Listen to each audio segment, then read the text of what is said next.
Welcome to LOA Today. Walt Thiessen and life coach Cindie Chavez here. This is Tuesday, Election Day here in the United States, November 6, 2018. It is 8 a.m. New York time. That would be, let's see, I got to do my math now. 1 p.m. London time and 5 a.m. Los Angeles time. So we've covered the time zones. And Americans are up and going out to the polls today. In fact, the Google Doodle here in the United States says go vote instead of Google. So I think everybody's trying to get the vote out, Cindie. Get the vote out. Please vote. Please vote. So Please yeah, vote. and I was just telling you before the podcast, I have a degree in political science, and so I always like to do my political science stuff and dig into the stats and figure out what's going on. And it looks like it's going to be a very big turnout this year. Looks like it could be one of the biggest turnouts we've had since like the 1960s for a midterm election, which is really quite remarkable. So that's amazing. Yeah, it looks like Americans are going to make their voices heard. We shall have to wait to see exactly what those voices are going to say, but nevertheless, it's a big day. And yesterday was a big day too. Sorry? I was just going to say, vote for all the people that can't vote. That's an interesting way. Yeah. Mm-hmm. Sure. Yeah. And, you know, I one of my dearest friends wrote a fantastic blog post recently. Jeanette Ma from Good Vibe University. She wrote a blog post about your vote might not be the most important thing.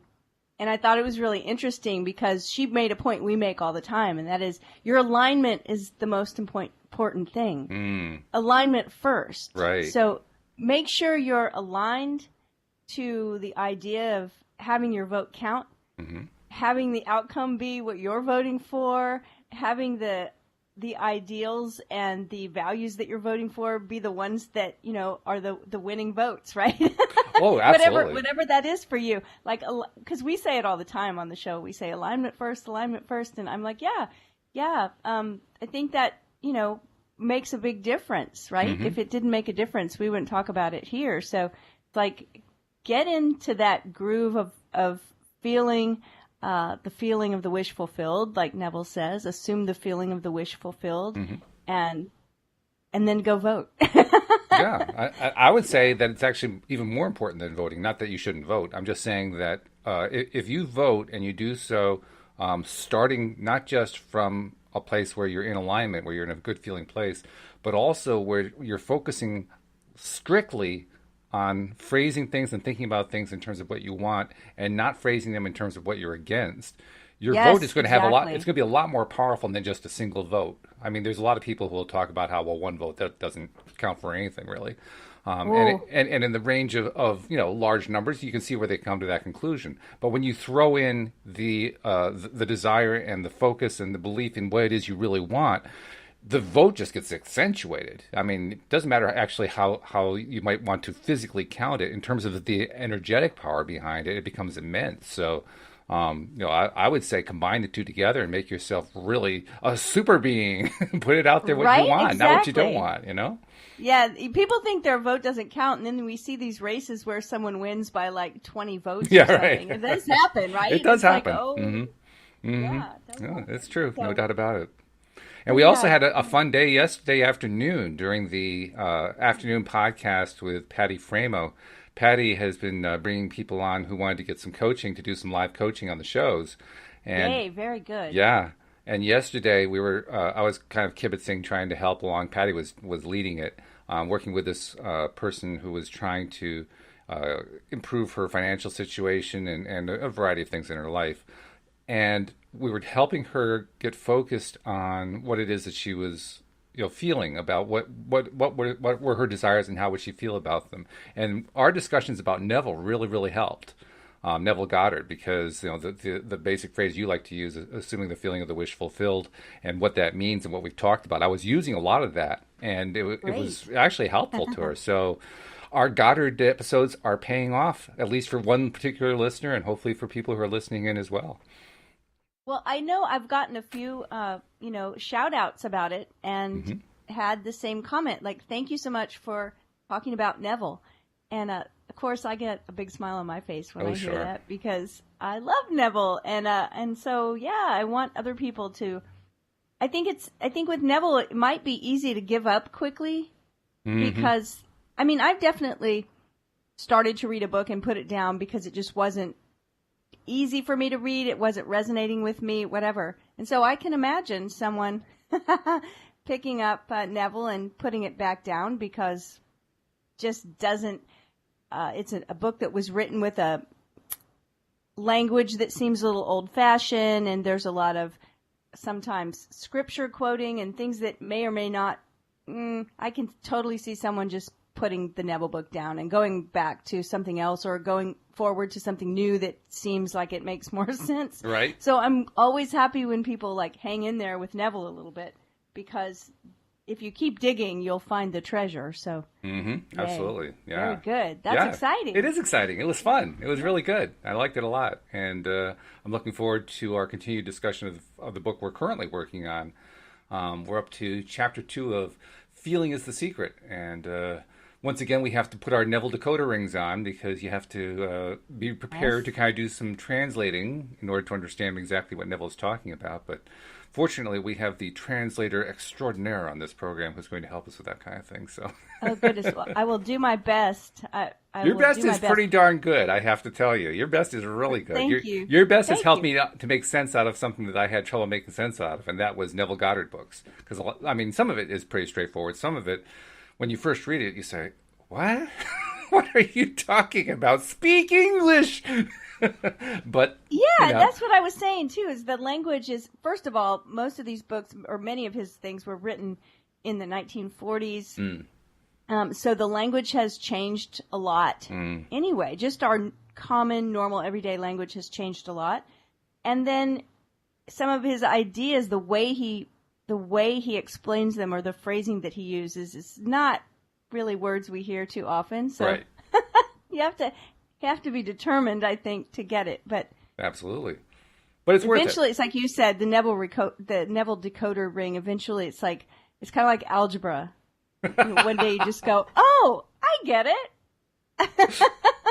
I'm sure people say that upper level math and different things that, it's a certain part of your brain that has to like come awake. I think there's a little Neville pod up there that wakens up. It's like, okay, I can get Neville. Do you get? It's like when you're learning a new language and suddenly you have a dream with that language, or you realize that you're thinking in that language, which is a really cool thing to experience. That's what's happening, I think. So, yay! You mentioned that, and there's actually, I guess I could call it a related thing that I saw on Facebook. There was a gentleman from, I presume from a Middle Eastern country. I'm not sure where he was from because he said his primary language was Farsi, but he's trying to become a translator. He wants to learn English, Spanish, and German. And he was expressing how he's frustrated that he doesn't feel really confident about German. He was looking for some ideas about, how do I get better at German? How do I feel better about German? Because he was recognizing the feeling portion of it. And my recommendation is we'll have a conversation with a German, ask a German, how am I doing, But it also made sense because when you're trying to learn, particularly when you're using one of the different methods that are available, you can learn online, you can take, obviously you can take courses and that kind of thing. There's really nothing that supplants and replaces talking with a real German, with a real German accent, using real German vernacular, or whatever language you're trying to learn, And ultimately, the goal, like you just said, is to think in German or whatever the language is. Well, that's what we're trying to do with Neville. And I love the analogy that you made, too, about algebra, because I understand how it is for most people. For me, actually, math was really easy. Math came very easy for me.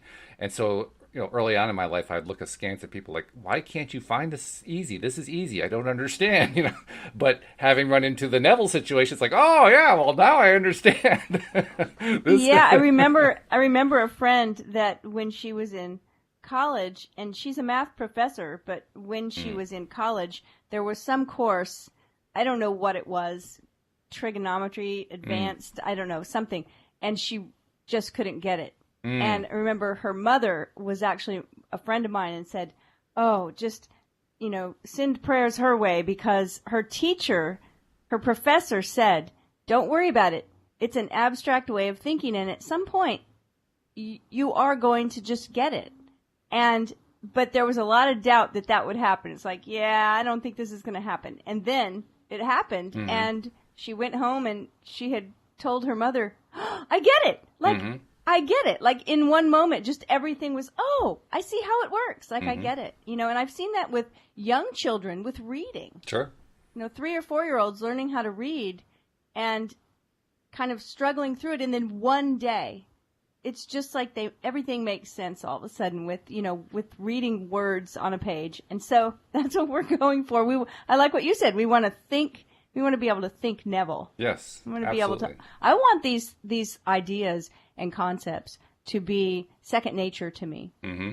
I want them to just be natural and to be the first way I think of things instead of struggling through disbelief and doubt and worry and all of those emotions at the bottom of the emotional scale until I finally remember something Neville said and go, oh yeah, no, I don't want it to be like that. I want to just go right to the good stuff.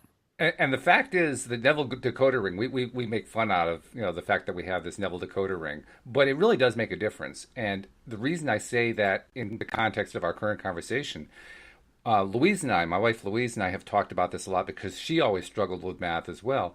And what she realized for herself, this is probably true for a lot of people, is that in her words, no one ever gave her the code book.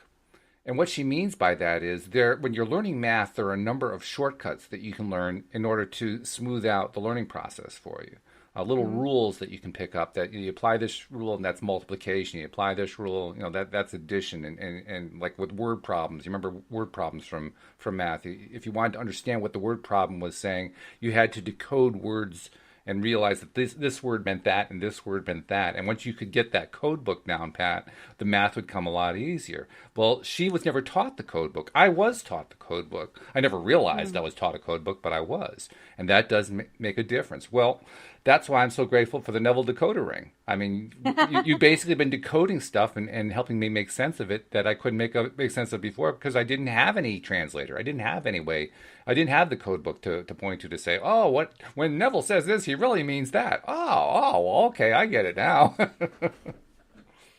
So excellent. Yeah. Well, it's great progress. I'm imagining that our listeners are having the same, aha moments about Neville. I would think so. Yeah.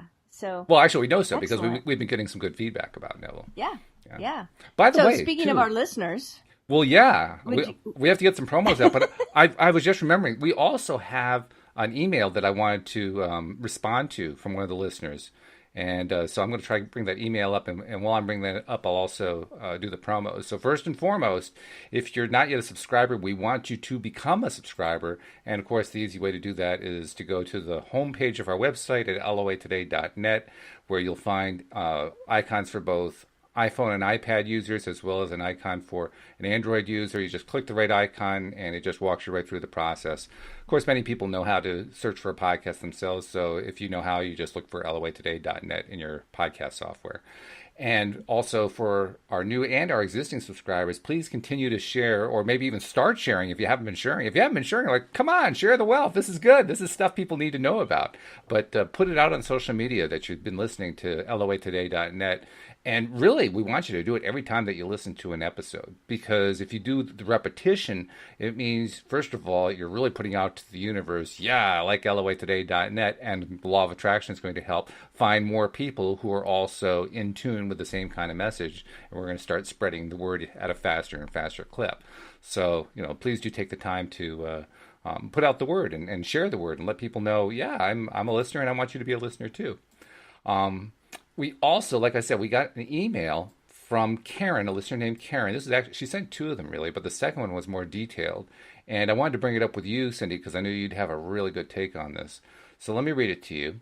It says, well, first of all, she was responding to something where I'd invited her to follow me on Facebook so she could see, as we're currently live streaming into the Law of Attraction Change My Life group on Facebook. She's a member of that group, and I was saying to her, follow me, and that way you'll always get the announcements about what's coming up.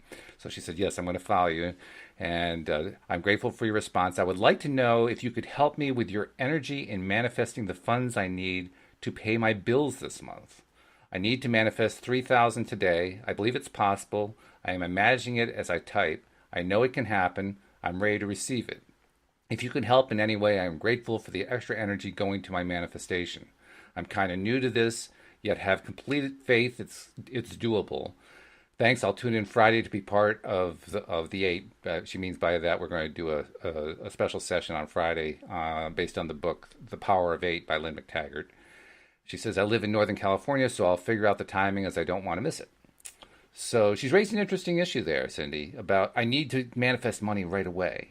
If you get somebody who's a client or a potential client asking you that question, how do you handle that? How do you respond to them? The way I respond is going to sound very practical and very non-magical. Okay. But it's the way I respond. And that is, okay, what can we do right away to step into the place of radical responsibility about this? So we can call our debtors and ask for extra time. Mm-hmm. We can see if there's anything we own that we can sell. Mm. We can reach out to people we know that might have some kind of extra work or work for us to do so that we can earn some quick money, some quick cash. Why do I bring that up? Because, I think about Esther saying, if you are focused enough, you can probably manifest a 5-star meal at McDonald's. But it would be easier to go to a 5-star restaurant and order that. Right? True. And so sometimes we are trying to magically manifest something where it comes like money comes out of the blue. And money does come out of the blue. Sure. As a matter of fact, some of my friends, they just call it blue money. Whenever they get money that's a surprise, whether it's finding a nickel on the sidewalk or getting a refund check or getting a coupon for something they were already going to buy, they say, blue money. And some of my friends have gotten blue money of tens of thousands of dollars. So that does happen. But energetically, the signature that we need to be sending out is one of responsibility and one of knowing we can make it happen, right? Yes. And part of that is, well, I'm doing what I can do. The universe is going to do the other part. Do I think we can just sit in a meditative state and conjure up all the money we need? Probably. Can most of us do that today? Probably not. Mm-hmm. Right? Even Neville says, look, I've had lots of times where I didn't have the result I wanted. Mm-hmm. But I've had enough times where I've had the result I wanted that I know it works. Right. Right? And so that would be my answer, is to get really practical first and do the things that you can do.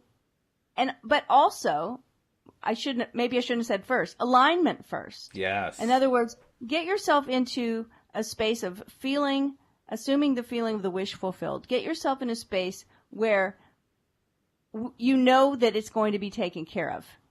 Like, probably 20 years from now, you won't have that same $3,000 debt. It will have gotten taken care of somehow. Maybe it got paid a little bit late. Maybe it got paid off in time. Or maybe you got the money out of the blue and you were able to pay it all. Mm-hmm. But it will get taken care of. So step into that place of faith, of knowing that somehow this is going to get taken care of. I may not always know the how, but I know it will.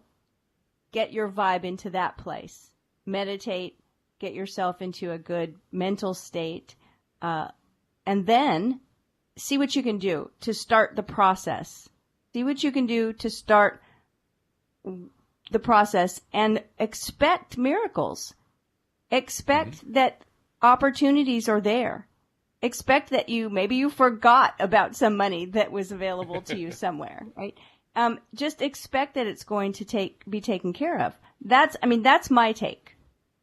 It's a good take. I think you're right. I think it's a good way to handle the situation. And I also like to, for myself, because I mean, you know perfectly well, I've had my own struggles where money is concerned.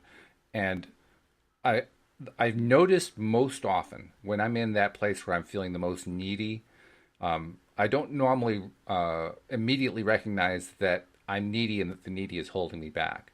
But what I can often do is remind myself that whenever something isn't showing up at the speed that I'm hoping for, it means that in some way that I may not be aware of, I am resisting it. And resistance can show up in a lot of different ways. So if it's not showing up, there must be some way that I'm putting up resistance. And when I recognize that, then I kind of take like a mental inventory, and then I notice, oh, well, actually, now that if I'm really honest about it right now, I'm not feeling as great as I could feel. I could be getting myself into a better aligned place. And so it's a way of reminding myself, oh, yeah, get back into alignment. Get back into alignment. That's the key. Right. Because ultimately, and it isn't even about trying to attract one particular summit, one particular time. It's where we want to get to on a regular basis. Because if we learn regularly to be in alignment, then we're going to more regularly get the overall kinds of results we're looking for. And it will enable us and give us the tools that we need to kind of delve into whenever we run into a resistance factor. Okay, I've been keeping myself fairly well aligned. Right now I can tell I'm not. I've slipped off the table, so to speak. I know I have to get back there. I can tell there's something that's blocking me here. Now at least I can work on it. Because now I'm working from a place where I have been used to feeling good. But when you're used to feeling bad all the time, when you're used to being out of alignment, you're basically trying to run uphill pulling a 5,000-pound weight. I mean, you've set yourself an insurmountable task just because you're not in that place of normally being in alignment. And that's hard. That's just plain hard, no matter how you slice that. And it's in alignment with the thing you want. Yeah. Right? Not in alignment with our old money story. Yeah, that's right. Oh, geez. Because when you said running up a hill, dragging a 5,000-pound weight, that's immediately what came to me is that weight represents our I am story. Yes. Right? So if our story is life is hard and money is tight and the economy is bad, but I know I'll make it. I'm a survivor. Now put those 5 pieces together that I just said as an I am story. Yeah. And what are you going to get? You're going to get one opportunity after look at that another guy to dragging survive. that heavy weight Yeah. up that hill. Exactly. Life is so hard, but he's going to make it, I think, right? If that's always like the story that we're telling, then that's what we're going to be dragging around. And then, we could talk about this particular topic forever because another piece to it is that, and I tell clients this occasionally, and it's funny, I do this product called a moon treat on the new moon. Tomorrow's the new moon. Right. And it's a new moon in Scorpio. And in astrology, Scorpio rules over the 8th house. And that house is often called the house of sex, death, and taxes. And we astrology people say that in a funny way, but it's because it's the house of deep transformation. And it's the house of the shadow. And when we talk about shadow work in personal growth work, we're talking about being willing to shine some light on those dark places. And in those dark places are those stories that say, poor me, right? Those stories that are creating our life.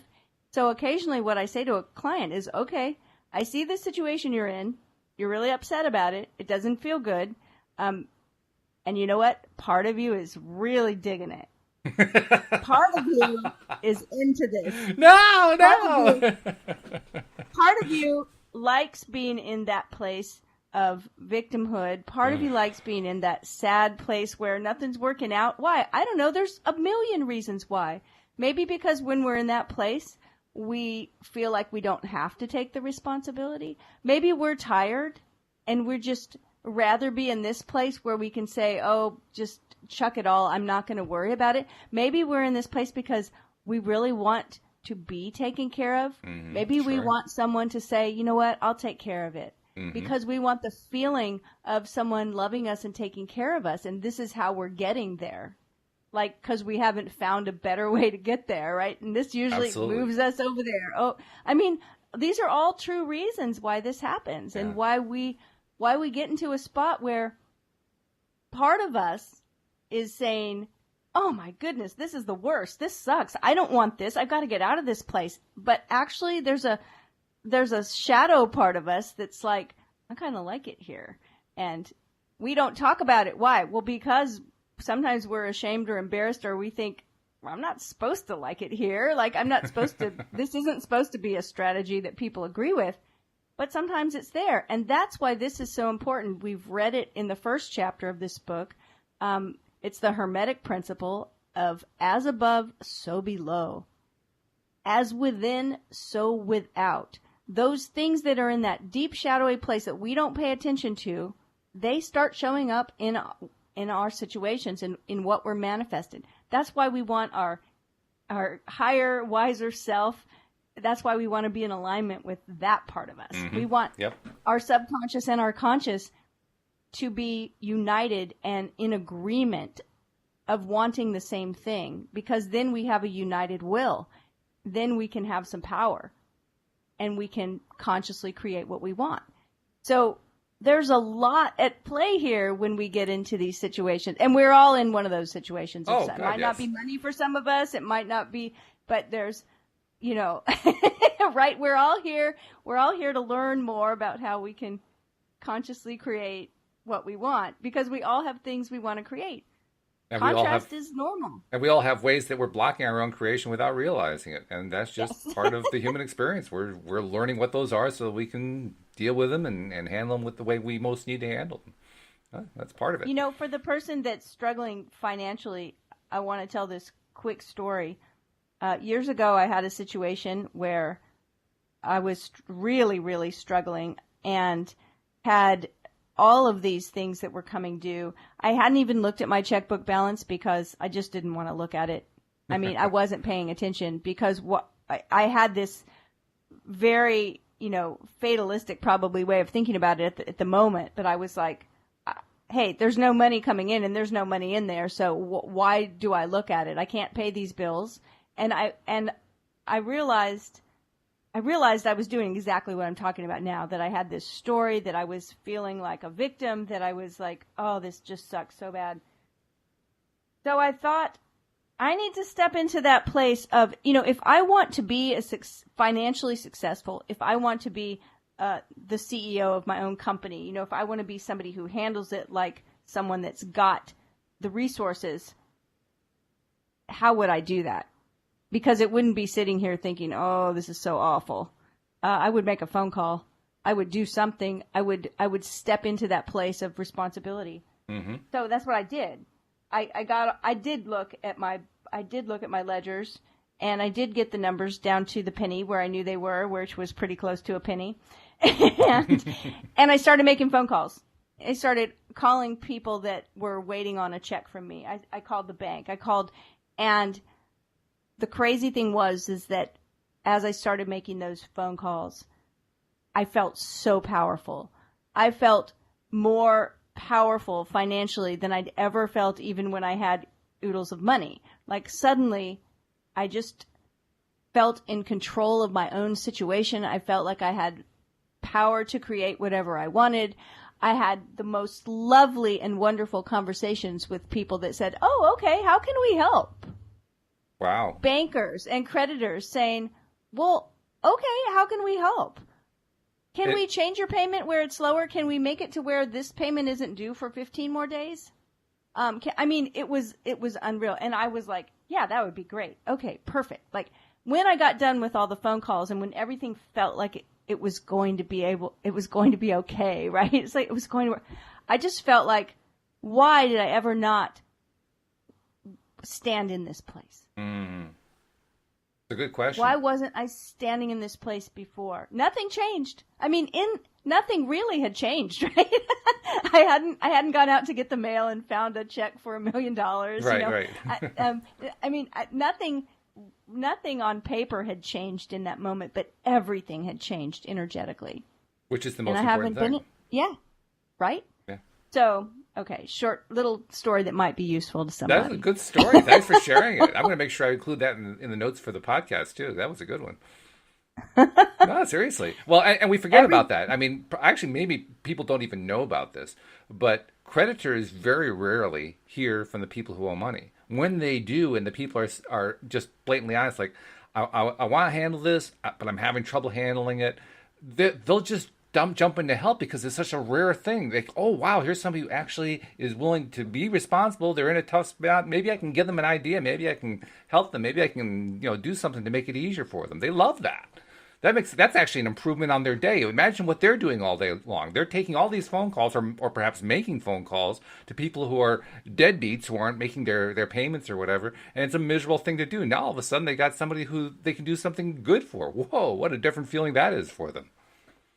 That's an interesting thing, isn't it? Is that as my vibration raised, probably theirs did too. Absolutely. And then how did that, benefit me, right? Mm-hmm. I mean, seriously, like I would say that all those phone calls I made, most of them were very high vibration phone calls, if you want to label it like that, because they felt good. And they weren't about a topic that is supposed to feel good. See, that's that's that eighth house, the invisible realm, the shadowy sex, death, and taxes. What do people say when you're going? We're all going to do this pretty soon. We're going to go to Thanksgiving, right? And some of us are like, oh, all those conversations around the Thanksgiving table. And people, what do people say to us? They go, well, just don't talk about politics or religion, sex, death, taxes, money. It's like, if you don't talk about those things, you'll be good. That's right. Just, maybe that's where silence is golden comes from. Yeah, right. Like, don't talk about any of that stuff. You take all the fun stuff away, you can't talk about anything. All that in the sacred world, in the ancient world, all that stuff was sacred. Now in the modern world, it's all taboo. Ooh, don't talk about that.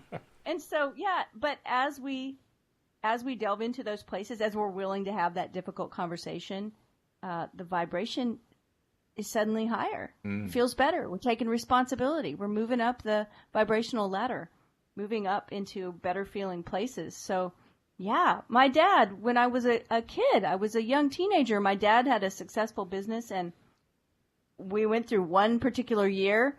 I don't know why. I don't know if the economy was bad. I don't know what happened. It was Dad's vibration. I don't know, but we had a rough year. And I remember him being on the phone one day, and he came in and he said, if you ever get in a tight spot and you can't pay somebody a bill that you owe, a debt, call them. Call them and tell them, I want to pay it. Call them and tell them, I'm sending you $5. Call them and tell them, I will send you a check for $1 in 3 days. Like, I want to pay this thing. And he said, and don't stop calling until it's all taken care of. Call them every week. Do whatever you can. Make relationships with these people. Let them know you have goodwill. And for whatever reason, that conversation with, like 14-year-old me, it really impressed me. Yeah. And I never forgot it. And I never had to use it, thankfully, for a very long time in my life. But I have used it on more than one occasion where I thought, need to make this phone call. Need to keep in contact, communicate, let them know my intentions. And it's a powerful thing to do. So I hope that's helpful too. I applaud your father. I applaud your father for telling you that. I mean, how few fathers actually pass that message along to their kids. That was a great, great message. So kudos to him. That was fabulous. Yeah, it's served me well, and I've shared it with other people and with my own kids, and I hope it serves them as well too. Absolutely. So, great question. Yeah. Great question from Karen. Thank you so much, Karen. Very, very good. Yeah, and it ties, of course, as usual, into the topic, because feeling is the secret, and that's what we're talking about, getting into that good feeling place. So, shall we slip on our decoder rings and dive in? Yes. We are starting with Chapter 2 of the book Feeling is the Secret by Neville Goddard. As an aside, Neville Goddard actually just went by the pen name Neville. And a lot of these places that are reproducing his work, and like this website, will put Neville Goddard, and that was his name. But see, he just actually went by Neville. The book that I'm holding in my hand of his, that's a treasury, says Neville. He went by Neville, so he was a rock star with one name, like Cher or Sting, right? Yeah. Bono, he's a rock star. Madonna before Madonna, right. Right. So, Chapter 2, Feeling is the Secret. This chapter is entitled Sleep. And I think it's really interesting that we're reading it today because we both just had a discussion before the podcast that we both slept really well. Yep. Because occasionally, there are those moments when we get to experience the contrast of I didn't sleep well. Sleep, the life that occupies 1/3 of our stay on Earth, is the natural door into the subconscious. I want to say we hope we get to spend 1/3 of our stay. Because Abraham would be saying, no, it's 1/10. 1/10. That's true. Yeah, they don't understand why we spend so much time sleeping. They think it's a waste of the time. Like, you got this great opportunity to live and you're sleeping through it? What's going on? So I don't think Neville thought that way. Yeah. I think these were adventures for him. So sleep, the life that occupies 1/3 of our stay on Earth, is the natural door into the subconscious. So it is with sleep that we're now concerned. The conscious 2/3 of our life on Earth is measured by the degree of attention we give sleep. Our understanding of and delight in what sleep has to bestow will cause us, night after night, to set out for it as though we were keeping an appointment with a lover. In a dream, in a vision of the night, when deep sleep falleth upon men, in slumbering upon the bed, then he openeth the ears of men, and sealeth their instruction. So he's quoting Job 33. And it's really interesting, I think, because he's talking about being excited to get to sleep. Mm. And anybody that's had sleepless nights will understand that a little better. Sure. Oh, yeah. It's like a good night of sleep is like a miracle, right? He says, it is in sleep and in prayer, a state akin to sleep, that man enters the subconscious to make his impressions and receive his instructions. Now, don't you think that's an interesting turn of phrase? It's an unusual one, yeah. That man enters the subconscious to make his impressions and receive his instructions. It's certainly different from what Abraham says, but it's not inconsistent with it. It's just quite a different way of looking at it, because Abraham doesn't really talk about it in terms of making impressions. In fact, Abraham makes it a point to say, well, you don't really do any attracting when you're in a sleep state.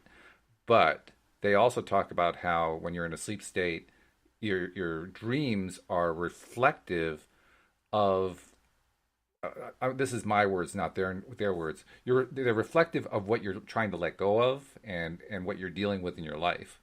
And he's turned it around and made it a completely different approach. He said that you're making an impression and you're receiving instructions, which it's almost like he says you're having a conversation with your dream state. Well, and I think that if I recall correctly, Abraham's work definitely points us in the direction of falling asleep in alignment with what we want, right? Right. That's a major point of theirs. Yes.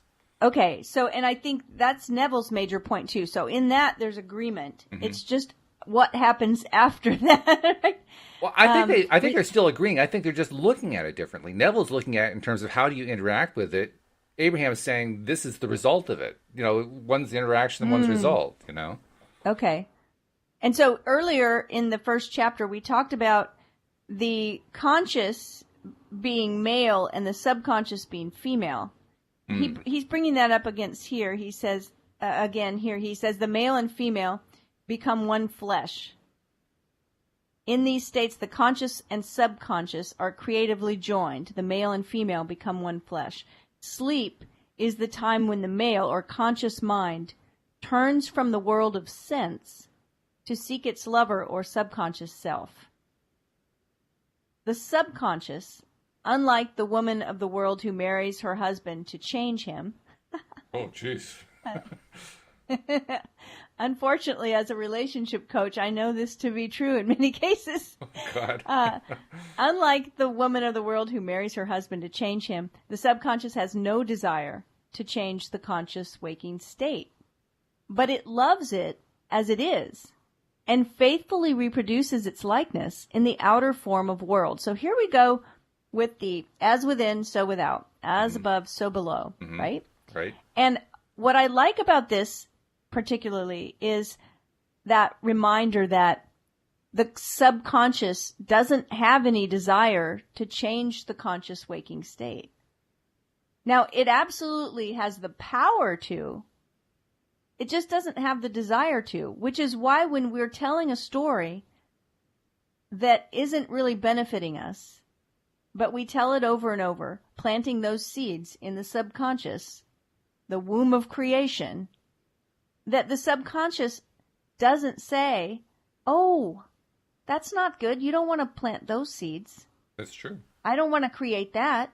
You're not a victim. You're not poor. Don't do this. The subconscious just says, okay. Kind of like planting seeds in a garden. The garden does not reject because it doesn't like tulips. It just says, right. okay. Okay, so the subconscious doesn't have a desire to change the conscious waking state, but loves it as it is and faithfully reproduces its likeness in the outer world of form. Mm-hmm.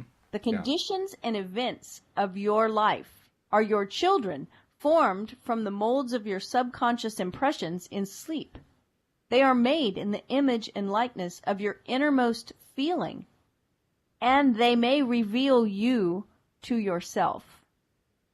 And then he quotes from Matthew and Luke. He says, as in heaven, so on earth, which I think is funny because in previous versions he's quoted Hermes, as above, so below. Right. So we see that Luke and Matthew were magicians that were quoting Hermetic principles. And by the way, this paragraph you just read, that to me reflects what I was talking about, how it's just a different way of looking at the same thing that Abraham says, because he says it almost Abrahamically here. The conditions and events of your life are the children formed from the molds of your subconscious impressions in sleep. In other words, the sleep is reflecting what's going on in your waking life. So it's just another way of saying the same thing. Well, and that in your waking life, he says the following sentence, they're made in the image and likeness of your innermost feeling, and that they may reveal you to yourself. Mm-hmm. Right. So it's like, this is why. Yeah. And, we talk about this all the time, is you want to know what you're feeling? You want to know what you're thinking about? Look around. It's true. Look around at your situation. Look around at your environment, because it's all being born out of your feelings and your thoughts and your stories. We forget that we attract everything into our lives. I mean, it's not usually the foremost thought that goes on as we go through our day, but literally all we have to do is look at what's going on around us, and that's where our thought process has been for quite some time, because that's what's manifested. Not always that's easy where to remember. We're aligned. Yeah, there it is. Yeah, right there. Yeah. Whatever you have in consciousness as you go to sleep is the measure of your expression in the waking 2/3 of your life on earth. Nothing stops you from realizing your objective, save your failure to feel that you are already that which you wish to be, or that you are already in possession of the thing sought. Your subconscious gives form to your desires only when you feel your wish fulfilled. And I love that. Your subconscious gives form to your desires. Mm-hmm. And that's a nugget right there. Just the recognition that it's my subconscious that's giving form to my desires. Mm-hmm. So it's important that we are feeling or assuming the feeling of the wish fulfilled, because that's when our subconscious can give form to these things. Important. It's vital. I mean, you really can't do it without it. It's essential, right? Yeah. The unconsciousness of sleep is the normal state of the subconscious, because all things come from within yourself, and your conception of yourself determines that which comes. You should always feel the wish fulfilled before you drop off to sleep, which, like we said, that's another key that Abraham has said. Mm-hmm. Very important that they even have processes, right, in some of their books that we've read, how they're explaining as we're getting into bed and as we're closing our eyes. And Neville, too, he says this is of utmost importance. That this has been big for me, too. I mean, this is something I've actually actively been practicing lately, because I've been recognizing both from Neville and from Abraham just how useful it is to go to sleep and do some sort of process as you go to sleep. So, I mean, we all talk about, what are your processes? What do you do every day? What habitually do you do in order to get yourself into alignment and to help yourself stay into alignment as much as you can? It might be meditation, could be affirmations, maybe you're doing vision boards. I mean, there's all kinds of stuff you can do. But the point is, you want to be doing some stuff. This is one of my favorite things to do, especially if I wake up in the middle of the night. I mean, we were talking about times where we don't get enough sleep. I'm waking up in the middle of the night. I want to start applying a process. I figure, hell, I'm awake. I might as well do a process. I'm not going to go do anything else, right? Well, and when you think about it, it sounds like the mattress salesman, right? That's right. Always like 1/3 of your life you are asleep. Yeah, but right.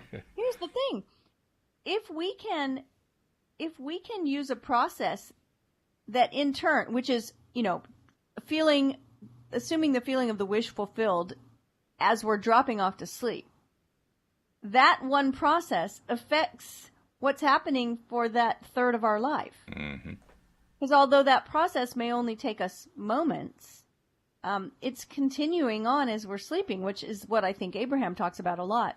And so we're actually using this big chunk of time, 7, 8, 9 hours, however long we're usually asleep, as part of our actual process for conscious creation. Or even if it's somebody who's only getting 5 or 6 hours sleep, it's still a time to do it. It's still a time to use it for conscious creation. Yeah. Yeah. So I like that. The unconsciousness of sleep is the normal state of the subconscious. So this is important. You never draw out of the deep of yourself that which you want. You always draw that which you are. And you are that which you feel yourself to be as well as that which you feel as true of others. So let's read it again. Yeah, this is a time we need the Neville decoder ring. Yeah, or commas. You never draw out of the deep of yourself. You never draw out of the deep of yourself that which you want. You always draw that which you are. I love this. Somebody interviewed me this weekend and they asked me for a favorite quote. And I have lots of quotes I love, but the one I pulled out was from the Talmud, that we don't see the world as it is. We see the world as we are. Right? And we're not drawing out of those depths the things we want. We're drawing the things we are. That's why this is so important. Like I talked before in the podcast today about being in that place of power, even though nothing had really changed. Right. Because before I made the calls sitting here, I was in victim mode, and that was what my story was. But I changed it in a moment by deciding to step into the place of a CEO that can take care of these things. And I took care of these things, right? Totally different.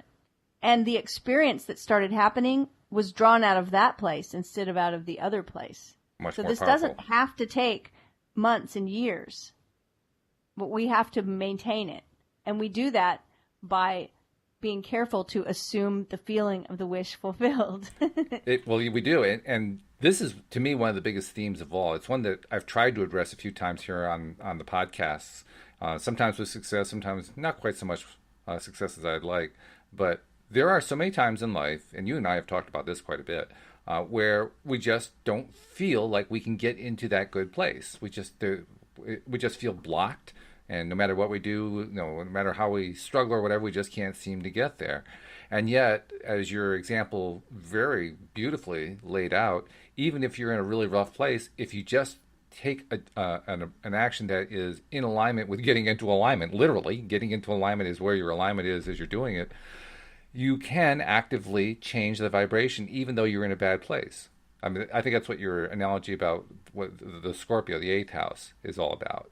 Right. And the thing that's important to remember is that, like, sometimes when we're experiencing something, and I'm speaking to conscious creators, I'm speaking to people who are applying the law of attraction in their life, right? Sometimes when we experience something that we don't like, we automatically start judging ourselves that we're no good at this stuff. Right. Right? And the thing that I like to remind myself is that, just like I used the example before, a CEO of a very successful, financially successful company, they deal with stuff all the time. They deal with money issues, right? It's how do they deal with it? What energy are they standing in when they deal with it? And so it's the same thing as, like, don't you think that, everybody always says, I want $1 million, or Sure. I want to be a millionaire or a billionaire, or I want to win the lottery or whatever. Well, do you think there are any millionaires out there who ever get a headache? Of course they do, right? Does their millionaire status end because they had a day where they felt crappy? In fact, the most or they common had a thing, headache, or they got in an argument with Yep. their spouse, or like no. And so it's about standing in that place of that which we feel ourselves to be. It's a bigger story than just this one thing we want to attract. Right. Because who are we? Who is that person that already has that thing? That's who we want to be. And we will still experience contrast when we're that person too. It's not a judgment of who we are being, right? So we can step into that place, into that better story. One of the common themes I've gotten from having 5 of my 11 co-hosts be life coaches is the consistent theme. First of all, it's wonderful to have that many life coaches as co-hosts because you're the best coach person in America. But beyond that, the theme that comes up over and over and over again is how so often they have a client who's a very wealthy client who's having major relationship issues or major health issues. And so very clearly, despite the fact they've got the wealth part of attraction down pat, the other parts, they're about as far away as somebody who's living in dire poverty is from wealth. I mean, they just can't get there from here. That's how far apart it feels for them. So you can't assume just because somebody's got one thing licked that they got all of it licked. They don't necessarily. And we all, like you say, we're all dealing with contrast. It's just we're just dealing with different aspects of it. But it doesn't change who we are unless we let it. Like, yes. Just because there's contrast, it's not necessarily keeping us from being who we want to be. Mm-hmm. If we'll recognize that, okay, I can still be who I want to be. I just need to figure out how does that person deal with this contrast. Mm-hmm. Sure. And start now. Yeah. Like, you don't have to wait to have the $1 million to make a decision like a millionaire would. That's the beauty of doing the nighttime process, because the nighttime process is the perfect time to do that. I mean, that's why I love it. I love the fact that even if I wake up in the middle of the night, which I really didn't want to do, and I'm having a little trouble going back to sleep, this is the great opportunity for me to start practicing right now, shifting my vibration, right now, shifting my focus. And so that's what I try to do. And I think it's paying off. I can't point to definite results yet because I've been doing it for a couple of weeks now. But I'm definitely feeling different about being awake. I think that's probably the reason why I was telling you earlier, I'm getting like 9 hours of sleep. I never get 9 hours of sleep. I think there's like a part of me that says, yeah, let's keep going with this. I want to go back to sleep so I can wake up again and try it again. Well, and I'm curious of the effect of, you said you've been practicing, and I have too, over the past month, been practicing making sure that I am assuming the feeling of the wish fulfilled by practicing the little vignettes that we created, right. As I'm falling asleep. Mm-hmm. Now, sometimes I fall asleep so fast, it's like I intend to start that vignette and then I'm gone. Other times I can go all the way through it. It only lasts about a minute, but, and we are setting ourselves up. And so that may actually be having an effect. And for me, it's either way is good. I mean, if it puts me to sleep, it's like, great, I went back to sleep. That's what I wanted anyway. Right, exactly. And if I don't go to sleep, actually, you know what I'm using it more for than anything else? I'm using it to try out new vignettes.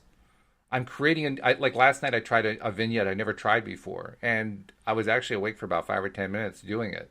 But I don't even know why I picked this particular one. I just figured, let's try a new way and see what happens. So you can try stuff out that way, too.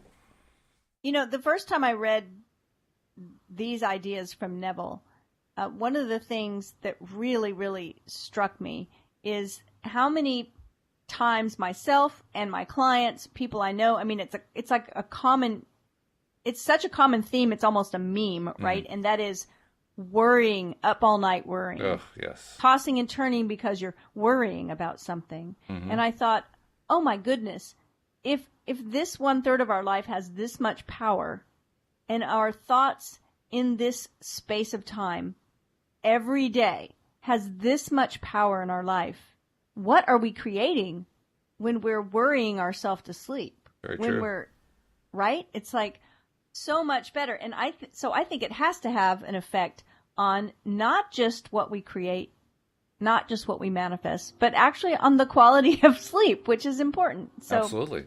Yeah. Okay. So he says, to be realized then, the wish must be resolved into the feeling of being or having or witnessing the state sought.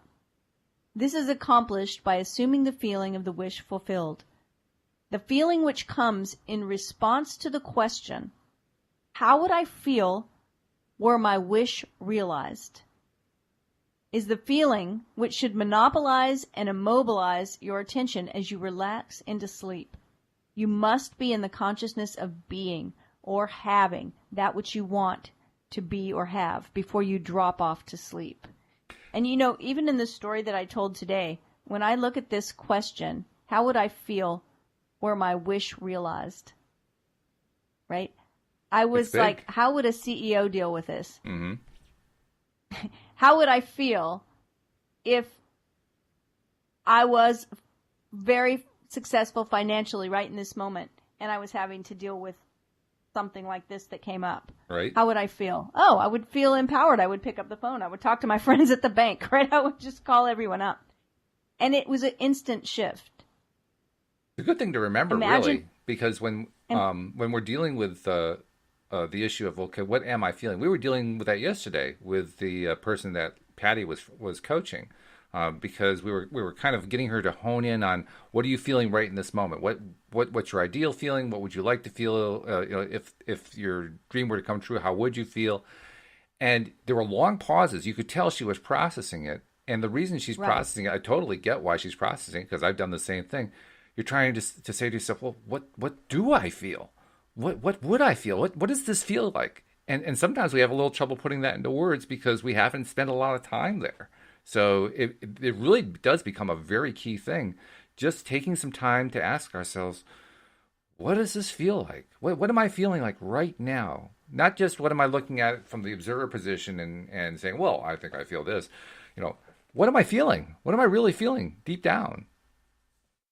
Yeah, I had someone send me a note that had been listening to the podcast and was thanking me for making the distinction between feelings and emotions. Mm-hmm. Because we talked about that, right? It's like an emotion, happy, sad, mad, scared, but a feeling, I have a knot in my stomach, or I feel tired, or my shoulders feel tight, or it's a feeling in the physical body. True. And sometimes it's like, start there. Mm-hmm. If you can't, because sometimes emotions feel nebulous when we can't identify them. Oh, yeah. But we can tap into how our body feels and start with that. Because when you think about it, assuming the feeling of the wish fulfilled, we've talked about this plenty, much of these feelings are actual feelings. I felt my feet strongly and firmly planted on the floor. I felt my hands reaching out to grasp the hand of my friend. I felt these are feelings maybe easier to tap into. Yeah, they're sensations, really, is what they emotions. are. There are sensations that we can feel the sensation. So we end with this sentence. Once asleep, man has no freedom of choice. His entire slumber is dominated by his last waking concept of self. Very powerful thought. Yeah, and a little bit of a warning in there, like, be very careful about what you're thinking about before you go to sleep. Yes, absolutely. Yeah, it's important. It's important, and it's so easily overlooked, but it's also empowering if we decide to look at it as empowering. It can be very, very empowering, because once we develop the habit of deciding what we're going to focus on before we go to sleep, and the habit becomes second nature, then we're truly in control of our sleep. But up until the point where we take on that habit, that's where sleep and dreams seem totally outside of our control, because they are. We gave up control. Yeah. So that's what we can do, is just make sure of what we're thinking about as we drop off. Absolutely. Good stuff. Hey, before we leave, I want to make sure people find out how to reach Cindie Chavez, because Cindie Chavez is one heck of a life coach, as anyone who's listening to these podcasts can tell. How do they reach Cindie Chavez? They can reach me at my website, cindiechavez.com, CINDIECHAVEZ.com. Find me there. Send me a shout. Give me a wave. I'd love to hear from you. All right. Sounds good. Cindie, it's been a pleasure. I look forward to continuing with our Neville Decoder rings tomorrow morning. I'll be back. I'll be back as well. We hope that you'll join us next time as well here on LOA Today. Goodbye, everybody. Bye, everyone.